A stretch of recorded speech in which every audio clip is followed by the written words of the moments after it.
Hola, esta es la clase número 8 de programación desde cero. Hoy veremos qué es un arreglo, para qué se usa, cómo se debe llevar a cabo la declaración de un vector, operaciones de asignación, lectura y escritura y por último las formas de recorrer y acceder a los datos almacenados en un arreglo. Ahora veremos las estructuras de datos. Hasta ahora, para hacer uso y hacer referencia a un dato, necesariamente utilizábamos a una variable. El problema que se nos puede presentar es cuando tenemos muchos datos para almacenar o muchos datos que queremos utilizarlos en un algoritmo. Cuando tenemos un gran volumen de datos o de información, es que se nos presenta esta dificultad y es en el momento en donde aparecen las estructuras de datos.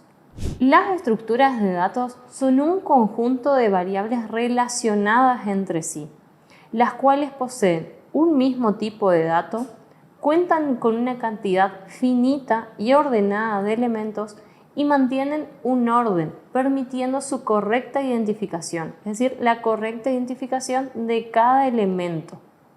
Los arreglos, también conocidos como arrays o vectores, son un tipo de estructura de datos estática. Estos poseen un mismo tipo de datos, cuentan con un nombre en común y poseen un índice para poder hacer referencia a un elemento de esta estructura. La declaración de un vector requiere de dos instrucciones. Primero, se debe declarar el tipo de dato de este arreglo. En segundo lugar, se debe indicar el número o la cantidad de elementos que lo van a componer. En pseudocódigo, la declaración de un vector vendría dada de la siguiente manera. Primero, dijimos que se declara el tipo de dato, lo cual es realizada por medio de la instrucción definir seguido del nombre del vector y la instrucción como, que va a dar inicio o va a dar el puntapié a definir el tipo de dato de este arreglo. En segundo lugar, se debe definir el número de elementos que componen al vector. En la aplicación PSign, esto es realizado por medio de la instrucción dimensión seguido del nombre del arreglo y el número o el tamaño que éste va a tener. En pantalla se puede observar un ejemplo en donde se define el tipo de datos del vector. En este caso será de un tipo entero. Seguidamente se define o se detalla la dimensión, es decir, la cantidad de elementos de este vector, que en el caso del ejemplo será el número 10. Gráficamente, este ejemplo o este vector podría verse de la siguiente manera. Aquí se puede observar la representación de un arreglo de 10 posiciones en las cuales en cada una o en cada celda se podría guardar o almacenar un tipo de datos entero. Como había comentado, cada una de estas posiciones sería o simularía el uso de una variable. La operación de asignación para los vectores es muy similar a cómo se trabaja respecto de las variables. Solamente que para poder acceder a un elemento específico del arreglo tenemos que hacer uso de un índice. Entonces, si quisiera asignar al primer elemento de mi vector el número 10, debería escribir una instrucción como la que se ve en pantalla. Nombre del vector, le sigue el índice, es decir, la ubicación, la celda o el número del elemento, el operador de asignación y el valor que me gustaría poder otorgarle a esa celda. Siguiendo con el ejemplo, al vector le puedo seguir asignando valores independientemente del orden en que yo vaya cargando a este vector. Con el simple hecho de asignarle un valor a cada uno de los elementos, este ya es almacenado en ese vector, lo cual puede luego ser utilizado en mi algoritmo. Hasta este momento vimos cómo declarar un vector, cómo dimensionarlo y cómo asignarle valores estáticos o específicos. Sin embargo, y al igual que las variables, a estos vectores se le puede brindar diferentes valores por medio de la instrucción leer, es decir, el valor que el usuario quiera.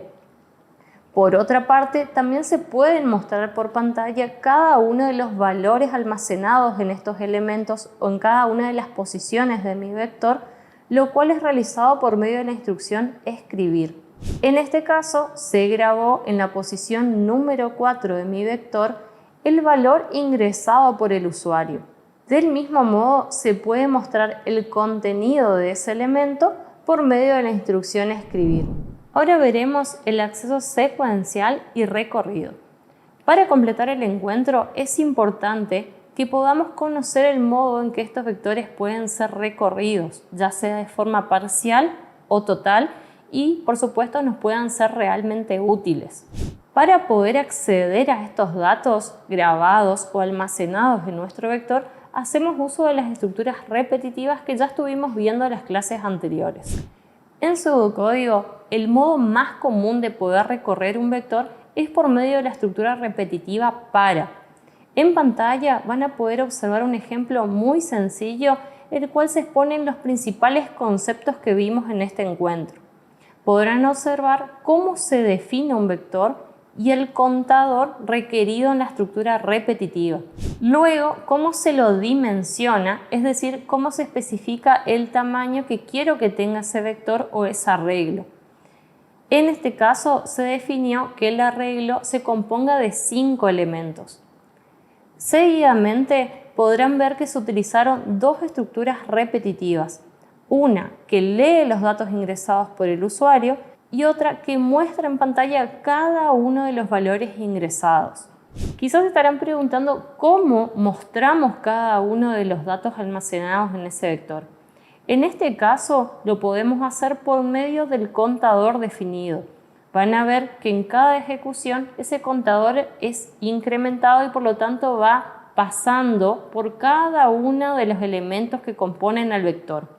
Como les comentaba, este es un ejemplo muy sencillo, pero los invito a probarlos en cada uno de sus equipos para que puedan poner a prueba todos los conceptos que vimos en este encuentro. Espero que te haya servido. Nos vemos la próxima.